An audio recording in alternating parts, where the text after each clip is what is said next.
How attached are you to your possessions? Could you throw away 90% of the things you own? How about the space you live in? Could you live in a house that was, in its entirety, not much bigger than your average bedroom?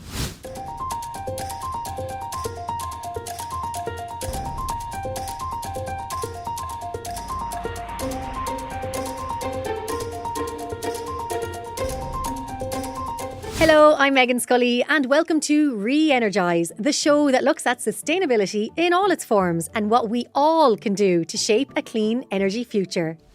Today though, I want to talk about stuff. So many of us, and I very much include myself, own so many things. Things that we don't need, things that clutter up our homes, things that are exported from thousands of miles away in single-use plastic produced with fossil fuels, things carefully planned to become obsolete in shockingly short time frames and sold to us in ways that make us think buying them is somehow essential. And when we no longer need these products, they're discarded in the worst ways possible. And of course, in many ways we know this, and many of us try our best to negate some of these effects. Buy locally, buy secondhand, recycle and dispose of responsibly. But ultimately, it comes down to the fact that so much of what we own, we simply do not need and never should have bought in the first place. How do we cut down on all that stuff?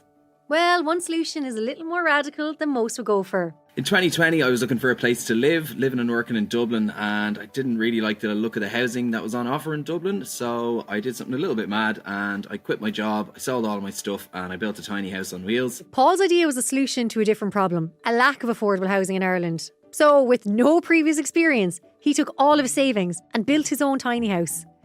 You've maybe heard of the tiny house movement. Originally, they were conceived as a backlash against huge, unnecessarily large houses, particularly in the US. But over time, the tiny house movement has spread across the world, with houses that are typically about 70% smaller than an average home, maybe around 20 metres squared, or the size of a decent bedroom.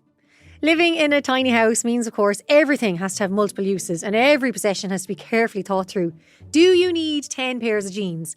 Are you really going to use all those cookbooks? I had to get rid of a bunch of my stuff, and it was a bit of a Marie Kondo situation. Like, it was very liberating. It felt great, you know. Like, I laid all my clothes out in my bed and started ordering them in which are my favourites, and then just got rid of the top 2/3 of that. And then I ended up doing a bit of a fire sale at the side of the street and invited all my mates and said, just buy all my clothes, because it was quite a nice way to get rid of my stuff.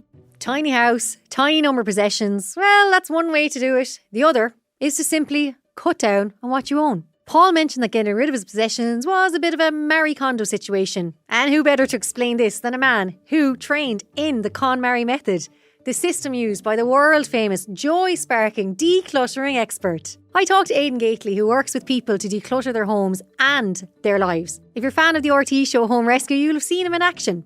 Ultimately, he is about radically reducing the amount of stuff you own.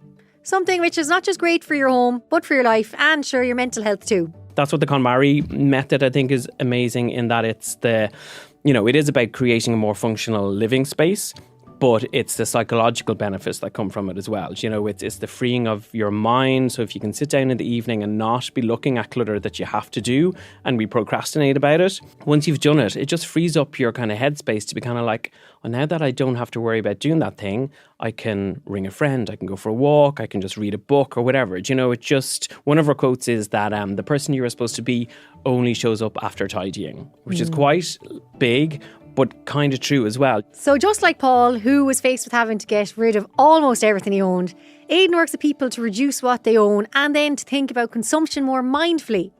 The more we think about what we own, what we buy, what we need, the more sustainable we can make our lives. So, what do you think? How much of what you own could you get rid of? What do you own that you haven't used, even looked at in years? Don't forget you can listen to our podcast Energise on all podcast platforms and get the full story.